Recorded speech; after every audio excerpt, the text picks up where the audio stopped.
사랑하는 서울중앙교회 성도 여러분, 반갑습니다. 오늘도 주님과 동행하는 복된 하루가 되시기를 바라며 오늘 주시는 생명의 양식을 함께 나누겠습니다. 오늘 하나님께서 우리에게 주시는 말씀은 레위기 12장 말씀입니다. 제 12장.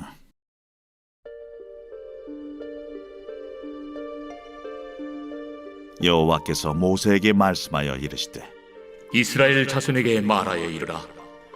여인이 임신하여 남자를 낳으면 그는 이래 동안 부정하리니 곧 월경할 때와 같이 부정할 것이며 여덟째 날에는 그 아이의 포피를 벨 것이요 그 여인은 아직도 33일을 지내야 사녀리 깨끗하리니 정결하게 되는 기한이 차기 전에는 성물을 만지지도 말며 성소에 들어가지도 말 것이며 여자를 낳으면 그는 2일 동안 부정하리니 월경할 때와 같을 것이며 사녀리 깨끗하게 되면 66일을 지내야 하리라.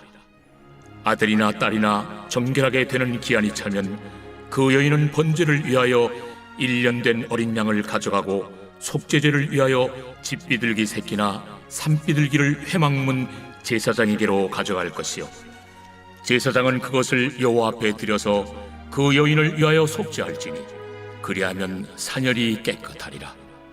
이는 아들이나 딸을 생산한 여인에게 대한 규례니라. 그 여인이 어린 양을 바치기에 힘이 미치지 못하면 산비둘기 2마리나 집비둘기 새끼 2마리를 가져다가 하나는 번제물로 하나는 속죄제물로 삼을 것이요 제사장은 그를 위하여 속죄할지니 그가 정결하리라. 레위기의 전체 핵심 키워드는 바로 거룩입니다. 거룩한 것이 있으면 거룩하지 못한 것, 속된 것도 있습니다. 바로 그러한 이야기가 11장부터 15장까지의 말씀에 기록되어 있습니다. 어제 우리가 살펴본 11장의 말씀은 거룩한 짐승, 정결한 짐승과 부정한 짐승들을 구별하고 있고, 오늘 우리가 읽은 12장의 말씀은 출산한 여인이 남자아이를 낳았는지 여자아이를 낳았는지에 따라서 구별하고 있습니다. 남자아이를 출산하면 그 여인은 7일 동안 부정하고 8일째에 아이에게 할례를 행한 후에 또 33일을 부정한 상태로 지냅니다. 그러니까 총 41일을 부정한 상태로 지내는 것입니다. 반면에 여자아이를 출산하면 남자보다 정확히 2배가 늘어납니다. 14일 플러스 66일에서 총 80일을 부정하게 되죠. 사실 어떤 짐승이 부정한지 정결한지, 심지어 남자아이를 낳는 것보다 여자아이를 낳는 것이 더 부정한 상태가 오래 지속된다는 사실은 오늘날 현대인들에게 당황함을 넘어 불쾌감을 주기까지 합니다.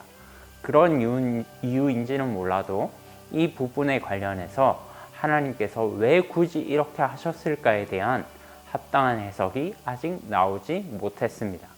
그만큼 다양한 해석이 들어있다는 것이지요. 제가 취하는 해석의 입장은 이렇습니다.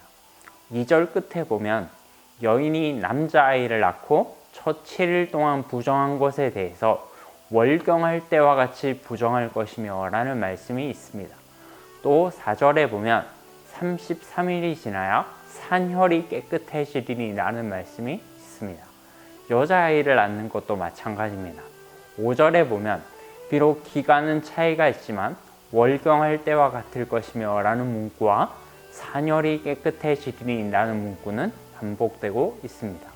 이것을 통해서 알 수 있는 한 가지가 있습니다. 출산 자체가 부정한 것이 아니라 출산 과정에서 필연적으로 있게 되는 산모의 유출이 부정하다는 것을 알 수 있습니다. 출산 자체가 부정하다고 말하면 심각한 문제가 발생하죠. 생육하고 번성하라고 말씀하신 것은 하나님이신데 그 하나님께서 출산을 부정하다고 말씀하시면 너무나도 이율배반적인 것이 됩니다. 생명은 남녀를 불문하고 너무나도 소중한 것이지만 그 생명을 잉태하고 출산하기까지 흘리는 피는 부정한 것으로 간주되었습니다. 이것은 육체의 생명은 피에 있다 라고 말씀하신 레위기 17장 11절의 말씀과도 조화를 이룹니다. 또 한 가지, 남자냐 여자냐에 따라 정결하게 되는 기간이 다른 것에 대해서는 아마도 그 당시 이스라엘 사람들의 생각 속에 여자의 출산 과정이 남자의 출산 과정보다 훨씬 더 복잡하다고 생각했던 것 같습니다. 또한 여자는 남자와 달리 자라서 다시 출산을 해야 되는 위치에 있었기 때문에 생명을 잉태하는 역할을 하는 사람으로서 남자보다 정결하게 되는 기간이 더 길어야 한다고 생각했던 것 같습니다. 물론 신학자들 가운데는 남자가 여자보다 더 우등하고 여자는 남자보다 더 열등한 존재이기 때문에 부정에서 깨끗하게 될 기간이 오래 걸린다고 주장하는 사람들도 있습니다. 그러나 하나님께서 구약의 율법을 만드실 때 남녀의 우열 관계를 가지고 만드셨다는 것을 쉽게 납득하기가 어렵습니다.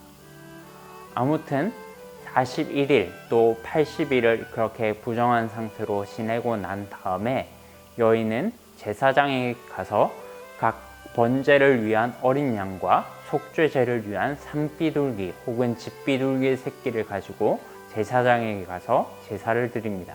그리고 제사장이 그 여인을 위하여 속죄를 선포하는 것으로 출산한 여인에 대한 정결례가 모두 마쳐지게 됩니다.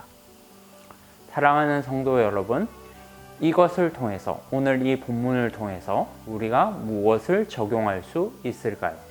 오늘날 남자아이를 낳았다고 해서 우리가 40일을 자가격리하거나 여자아이를 낳았다고 해서 80일을 자가격리하지 않습니다. 왜 그렇습니까? 그것은 바로 온 인류를 위한 어린 양이 되셔서 생명의 피를 흘리신 예수 그리스도의 보혈이 모든 부정에서 우리를 깨끗하게 하셨기 때문입니다. 그렇기 때문에 오늘날 우리는 생명을 출산하면서 흘리는 그 피를 보고 더 이상 부정하게 생각하는 것이 아니라 새로운 생명을 허락하신 하나님을 더욱 힘있게 찬양할 수 있게 되는 것입니다. 아직 결혼하지 않은 저 같은 사람들은 장차 결혼해서 생명의 신비를 맡게 하실 하나님을 기대함으로 바라볼 수 있을 것입니다.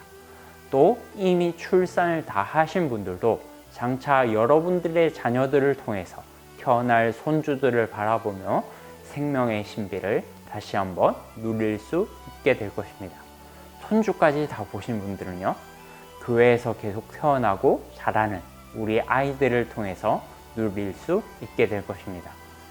사랑하는 여러분, 교회는 예수 그리스도 안에서 정결하게 된 성도들이 날마다 새로운 생명을 출생하는 곳이 되어야 합니다.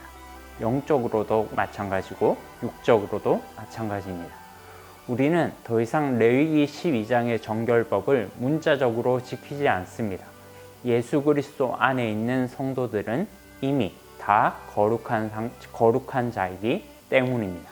그러나 거룩을 지켜야 될 책임이 여전히 우리에게 있습니다. 거룩한 부모가 되어서 거룩한 자녀들로 키워야 될 책임이 우리에게 있습니다.